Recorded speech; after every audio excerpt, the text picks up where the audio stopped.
रात बहुत गुजर गई है और अब दिन निकलने वाला है और पहले की बनिस्बत अब हमारी निजात और भी बहुत करीब है। बस ऐ दुल्हन, तू तैयार हो और बेदार हो और श्रृंगार कर, क्योंकि देख तेरा दूल्हा तुझे लेने के लिए जल्द आता है। मसीह यीशु की दुल्हन को मेरा बहुत सा सलाम। खुदावंद यीशु मसीह में ईमान रखता हूं कि आप सब उसके फजल से बखैरियत होंगे, खुश होंगे। खुदावंद की सलामती के लिए मैं शुक्र अदा करता हूं, सलामती के राजा यीशु मसीह के नाम से, आमीन। अजीजों, खुदा का कलाम सच्चाई है और सच्चाई का काम आज़ाद करना है। यीशु ने अपने शागिर्दों से कहा, अगर तुम मेरे कलाम पर कायम रहोगे तो हकीकत में मेरे शागिर्द ठहरोगे। तो शागिर्द वही है जो सच्चाई से वाकिफ होता है, जो सच्चाई पर कायम हो जाता है, जो सच्चाई में जुड़ जाता है, जो सच्चाई पर ईमान ले आता है, वही शागिर्द है। आज मेरा ये पैगाम तो नहीं, लेकिन आज हम एक सच्चाई से वाकिफ होंगे, उस सच्चाई से जिसे मैंने जाना, जिसे औरों ने भी जाना है। और मैं चाहता हूं आज वो सब लोग जो इस सच्चाई से वाकिफ नहीं, वाकिफ हो, जो किताब मुकद्दस में पाई जाती है। और आज के पैगाम का जो अनवान है वो ये है, अगर तुम मुआफ ना करोगे, if you do not forgive, अगर आप दूसरों को मुआफ ना करोगे। आइए दुआ करें। खुदा, मैं तेरा शुक्र अदा करता हूं, तू सिखाने के लिए साथ है। तेरी नेक रूह, पाक रूह हमें अक्ल अदनाई से भर दे। पाक रूह में सिखाए, मुझे सिखाए, सुनने वालों को सिखाए। मैं जो बोलूं वो रूह कुद्दस की हिकमत और दनाई से बोलूं। मेरे मुंह की निगहबानी कर और अपने कलाम को मेरे मुंह में रख दे और सुनने वालों को इस कलाम की वजह से बड़ी बरकत बख्शे। मैं शुक्रगुजारी के साथ ये दुआ खुदा यीशु मसीह के मुकद्दस नाम में से मांगता हूं, आमीन।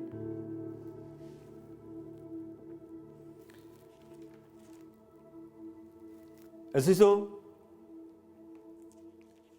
आज का जो कलाम है वो मत्ती रसूल के इंजील में से है और ये कलाम आपने बाहरा सुना है,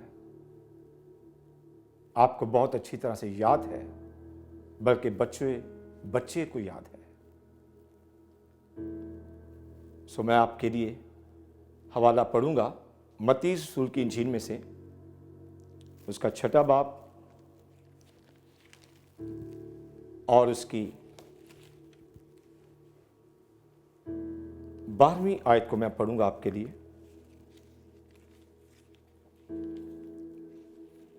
मत्ती रसूल की इंजील 6 बाब और उसकी 12वीं आयत। यूं लिखा है, और जिस तरह हमने अपने कर्जदारों को मुआफ किया है, तू भी हमारे कर्ज हमें मुआफ कर। एक बार मैं फिर पढ़ूंगा आप लोगों के लिए।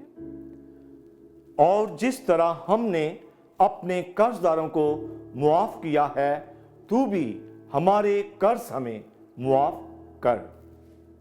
कलाम मुकद्दस के पढ़े जाने पर खुदा उनकी बरकत हो, आमीन। अजीजों, एक दिन एक शागिर्द ने खुदावंद यीशु मसीह से कहा, खुदावंद जिस तरह से यूहन्ना ने अपने शागिर्दों को दुआ मांगना सिखाया, तू भी हमें सिखा। और तब खुदावंद यीशु मसीह ने उन्हें दुआ मांगना सिखाया। और वो दुआ कौन सी है आप सब जानते हैं, यानी दुआए रुबानी।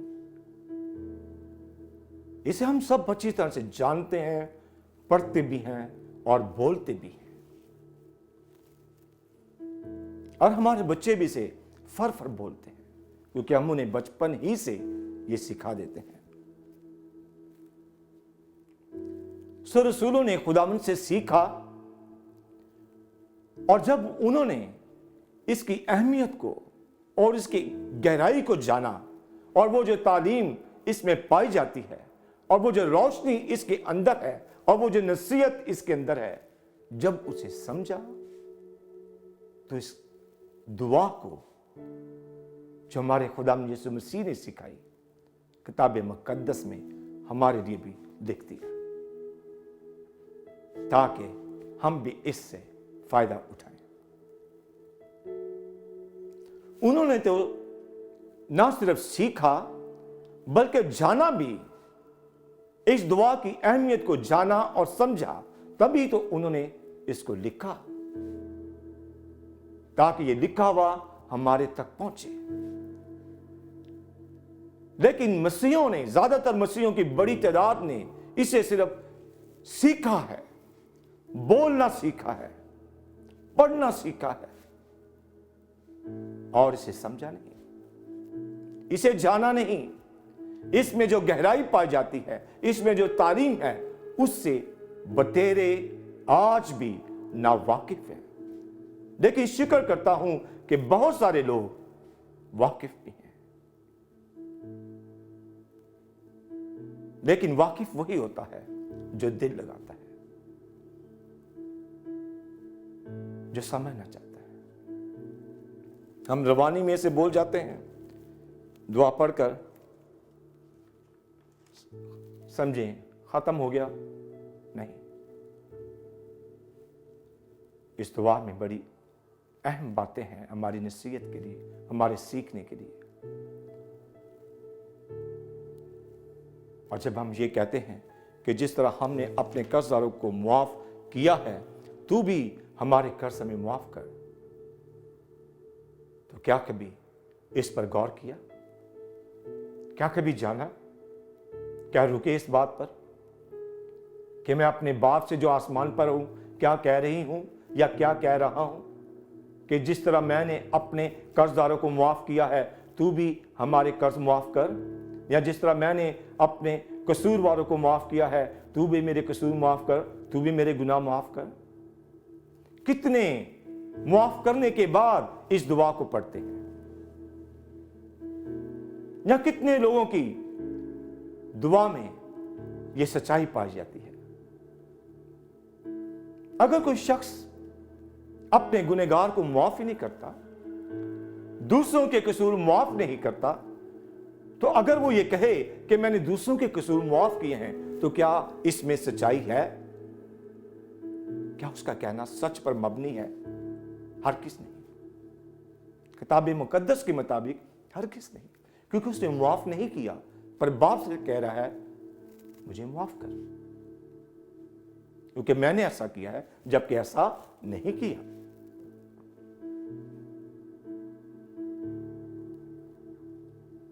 तो क्या जब हम ये कहते हैं तो हम अपने बाप से सच बोल रहे होते हैं? क्या हर शख्स सच बोल रहा होता है? यीशु ने इस दुआ का आगाज ही बाप को मुखातिब करते हुए किया, ऐ हमारे बाप। यानी जिससे तुम दुआ कर रहे हो, तुम्हें पता होना चाहिए कि तुम किससे दुआ कर रहे हो। वो तुम्हारा खुदा भी है और बाप भी है, और तुम्हें उसके हजूर सच्चाई से दुआ करनी है, सच्चाई के साथ उसके हजूर में आना है। और खुदाए कदूस उनके करीब है और उनकी दुआ सुनता है जो सच्चाई से दुआ करते हैं। ज़बूर 145 उसकी 18 आयत में लिखा है, खुदावन उन सब के करीब है जो उससे दुआ करते हैं, यानी उन सब के जो सच्चाई से दुआ करते हैं। किससे? सच्चाई से। जी हां, जो सच्चाई से दुआ करते हैं खुदा उनके करीब है और वो उनकी दुआ सुनता है और उनकी मुराद को पूरा करता है। 19 आयत में ये लिखा है, ज़बूर 145 की 18 और 19 आयत को पढ़ लीजिएगा। वो उनकी फरियाद सुनता है जो सच्चाई से दुआ करते हैं। जब आप दुआए रबानी में ये दुआ मांग रहे हैं, दरख्वास्त कर रहे हैं कि मेरे कसूर माफ कर, मैंने दूसरों को माफ किया है, अगर किया है तो ठीक है, लेकिन अगर नहीं किया तो फिर आपकी दुआ या ऐसा कहना दुरुस्त नहीं, क्योंकि ये सिखाया गया है कि हमें सच्चाई से दुआ करनी है। और फिर हम जब दुआ करते हैं हमारे अंदर शिकायत होती है, दूसरों के लिए गुस्सा होता है, नाराजगी होती है और न जाने क्या क्या, लेकिन हमें तालीम दी गई है कि अगर हमें दूसरों से शिकायत हो तो पहले क्या करें? उसे मुआफ करें। मरकस रसूल की इंजील में लिखा है, मरकस 11 बाब उसकी 25 आयत में, और जब कभी तुम खड़े होकर दुआ करते हो, अगर तुम्हें किसी से कुछ शिकायत हो तो उसे मुआफ करो, ताकि तुम्हारा बाप भी जो आसमान पर है तुम्हारे गुनाह मुआफ करे। जी हां, यह है दुआ करने का तरीका। पहले शिकायत अगर किसी के लिए दिल में है तो उसे माफ करो, पहले दूसरों का गुनाह माफ करो, पहले दूसरों के कसूर माफ करो और फिर खुदा से दुआ मांगो। फिर खुदा क्या करेगा? फिर बाप क्या करेगा? तुम्हारे गुनाह माफ करेगा। और ये बात यीशु ने कही है और मरकस ने से लिखा है कि तुम्हारा बाप भी जो आसमान पर है तुम्हारे गुनाह माफ करेगा। कब? जब तुम दूसरों को माफ करोगे, जिससे तुम्हें शिकायत है, जब तुम उसे माफ करोगे। और फिर यह माफ करना दिल से माफ करने के लिए कहा गया है। यह माफी दिल से होनी चाहिए, पूरे दिल के साथ, पूरी सच्चाई के साथ दूसरों को माफ करना चाहिए। और इसके लिए मैं पढ़ूंगा मत्ती रसूल की इंजील उसका 18 बाब और उसकी 35 आयत में लिखा है,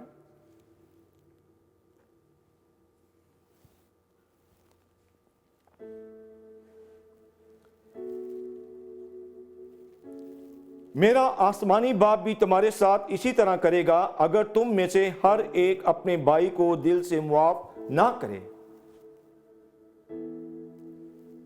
दिल से मुआफ करना है,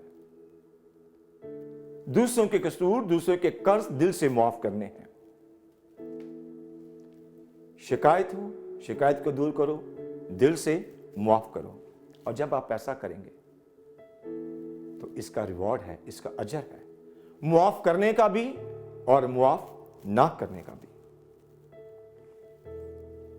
जी हां, अगर हम किसी को दिल से मुआफ कर देते हैं तो फिर क्या लिखा है? मैं पढ़ूंगा मत्ती 6 बाब उसकी 14वीं आयत में लिखा है, इसलिए कि अगर तुम आदमियों के कसूर मुआफ करोगे तो तुम्हारा आसमानी बाप भी तुमको मुआफ करेगा। कब? जब आप दूसरों को मुआफ करेंगे। और अगर दुआए रबानी पढ़ने वाला कहे कि मैंने मुआफ किया है, मैंने कर्ज मुआफ किए हैं, कसूर मुआफ किए हैं, और ऐसा ना किया हो, तो क्या उसके कसूर माफ होंगे? क्या उसके कर्ज बख्शे जाएंगे? किताब मुकद्दस के मुताबिक नहीं, क्योंकि उसने दूसरे को माफ नहीं किया। दूसरों को माफ करना या दूसरों के कर्ज माफ करना, कसूर माफ करना, दूसरों पर रहम करना है, दूसरों पर तरस खाना है। और यीशु ने कहा अगर तुम आदमियों के यानी कि दूसरों के कसूर मुआफ करोगे तो तुम्हारा आसमानी बाप तुम्हारे कसूर मुआफ करेगा। लेकिन अगर तुम दूसरों के कसूर मुआफ नहीं करोगे तो तुम्हारा बाप भी तुम्हारे कसूर मुआफ ना करेगा। यीशु ने वाज़ेह तौर पे तालीम दी है। और जब ये आप दुआए रबानी पढ़ते हैं उसके नीचे ये लिखा है, अपनी बाइबलों में पढ़िए इसे, किताब मुकद्दस में पढ़ें इसे। ऊपर कहा गया है माफ करने के लिए, माफ़ करने वालों के लिए अजर है, वो माफ़ ना करने वालों के लिए अजर नहीं है। बाप के पास अजर नहीं उनके लिए। माफ़ करना, दूसरों पर रहम करना है। और इसके लिए मैं आपके लिए हवाला पढ़ूंगा जल्दी से। लूका रसूल की इंजील उसका 6 बाब और 36 आयत में लिखा है,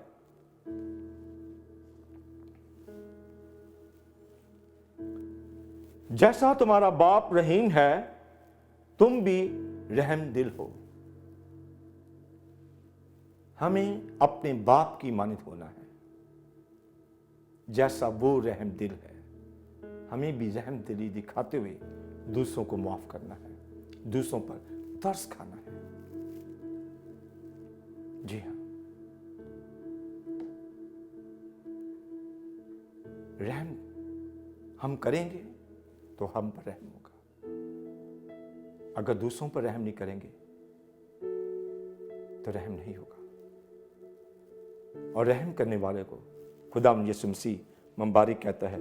मत्ती रसूल की इंजील उसका 5 बाब और उसकी 7वीं आयत में यीशु ने कहा, पहाड़ी वास के दौरान, जिसे मुबारकबादियों के नाम से जानते हैं, लिखा है, मुबारक है वो जो रहम दिल है, क्योंकि उन पर रहम किया जाएगा। किन पर रहम किया जाएगा? जो रहम दिल है, किसी और पे नहीं। रहम उन पर होगा जो दूसरों को माफ करेगा। रहम उन पर होगा जो दूसरों के कसूर माफ करेगा, दूसरों के कर्ज माफ करेगा, उसी के गुनाह बाप भी माफ करेगा। बाप उसी को अजर देते हुए, उस पर रहम करते हुए उसके गुनाह भी माफ कर देगा। और रहम करने वाले को मुबारक कहा गया।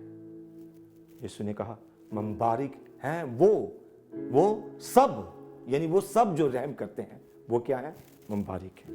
और इसलिए उन पर रहम किया जाएगा। माफ करना और रहम करने वाले के लिए खुदा के पास हमारे लिए अजर है, लेकिन माफ ना करने वाले के लिए खुदा के पास अजर नहीं। अगर आप चाहते हैं कि आप जो कुछ दुआए रबानी में पढ़ते हैं या बोलते हैं वो सच्चाई बाप के सामने जाहिर हो, तो आज मैं कहूंगा आप अपने कसूरवारों के कसूर माफ करें। आप अपने कर्जदारों के कर्ज माफ करें। आप दूसरों पर रहम करें। आप दूसरों को मुआफ करें, ताकि आपकी दुआ सच्चाई में गिनी जाए। आपका दुआए रबानी पढ़ना सच पर हो।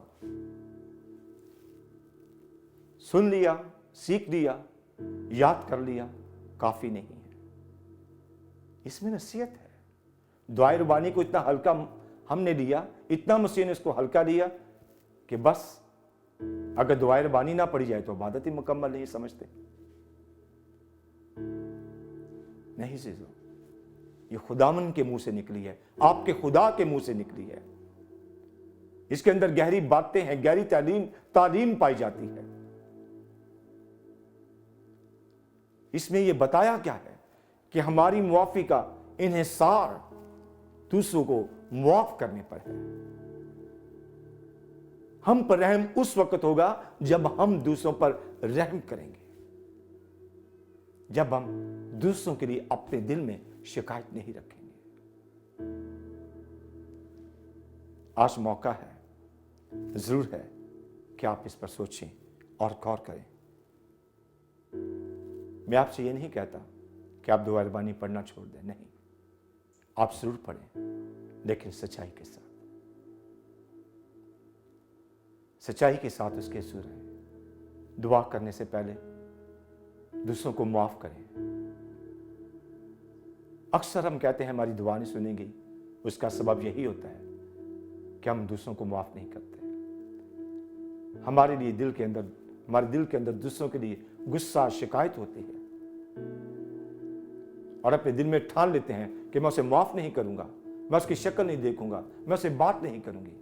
और जब इन्हीं बातों के साथ हम अपने आसमानी बाप के पास आते हैं, दुआ मांगते हैं, तो हमारी दुआ का जवाब नहीं मिलता, क्योंकि हमने दूसरों को माफ नहीं किया, क्योंकि आपने दूसरों पर रहम नहीं किया। जरूर है कि तमाम मसीही ईमान लाने वाले इस तालीम को जानें, दूसरों के साथ शेयर करें, दूसरों को माफ़ करें, दूसरों पर तरस खाएं, प्यार और मोहब्बत को जाहिर करें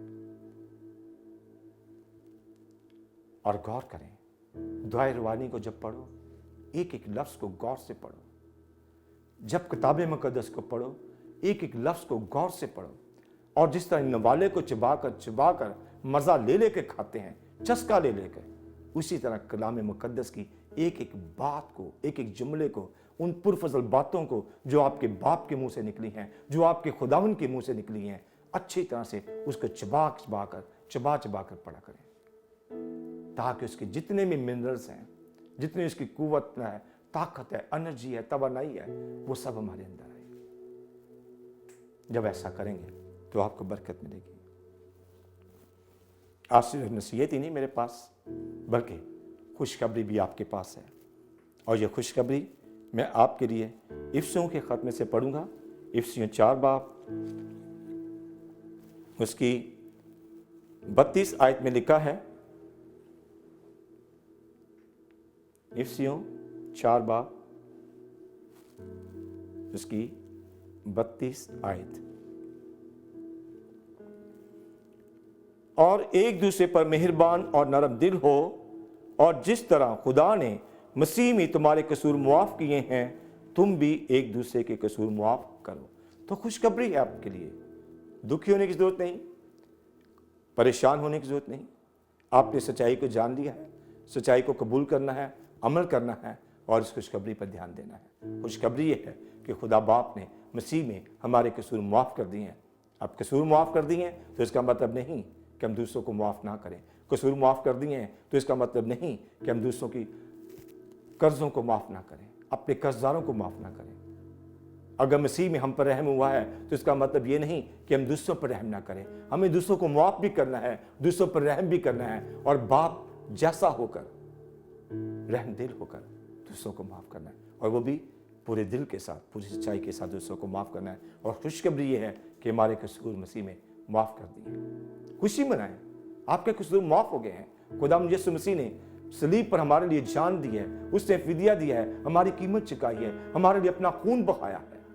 वो हमारे लिए मरा, वो हमारे लिए जी उठा और आसमान पर हमारे लिए बाप के साथ मौजूद है और हमारी शिफायत करता है। खुशी मनाएं, लेकिन खुशी उसी वक्त पूरे दिल से अंदर आएगी जब आप दूसरों पर रहम करेंगे, जब आप दूसरों को माफ़ करेंगे, तब आप उस खुशी को अपने अंदर महसूस करेंगे। अज़ीज़ों, आज मैं चाहता हूँ कि खुदा की रहमत आप पर हो।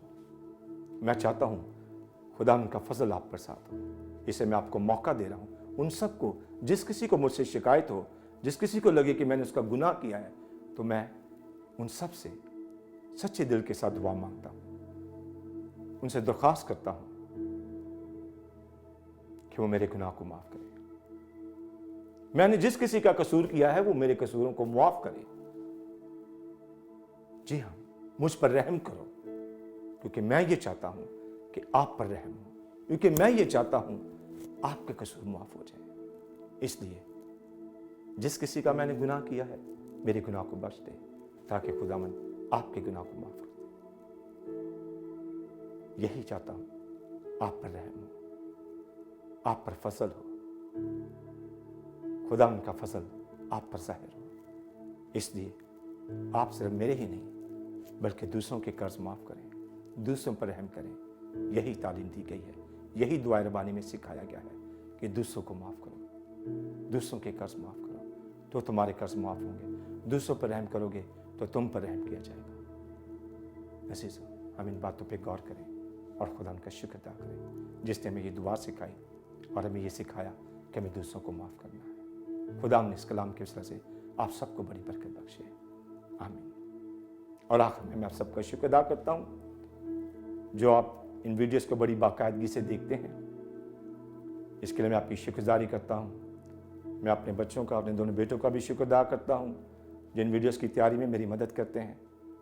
खुदा उनको बरकत दे, आप सुनने वालों को बरकत दे, और खुदा उनकी पुरफजल बातें जिस तरह मैं आप तक पहुँचाता हूँ, इसी तरह आप भी उन बातों को दूसरों तक पहुँचाएँ, ताकि आपकी बरकत दूसरों तक पहुँचे और इस तरह सब लोग कसरत से बरकत पाए। खुदा बाप, खुदा यीशु मसीह में आपको ढेरों बरकतें बख्शे और आप उसका फजल आपके साथ, आपके घरानों के साथ, आपके ख़ानदानों के साथ हमेशा रहे। मैं दुआ मांगता हूँ खुदा इस वबा में आपके घरानों को, आपके ख़ानदानों को महफूज रखे हुए हैं, तो इसके लिए मैं शुक्र अदा करता हूँ और यही दुआ मांगता हूँ कि उसकी सलामती आप लोगों को चारों से घेरे रहे और आप सच्चाई के साथ उसके हुजूर आकर उससे दुआ करें और आप सच्चाइयों से वाकिफ़ होते चले जाएं। खुदा ने आपको बरकत बख्शे कि आप हर एक सच्चाई से वाकिफ़ हो जाएं। ऐ बाप, मेरी दुआ को कबूल कर मसीह के सच्चे मुकद्दस नाम में, जो बेहद पाक और अजीम नाम है, यीशु नाम में, आमीन।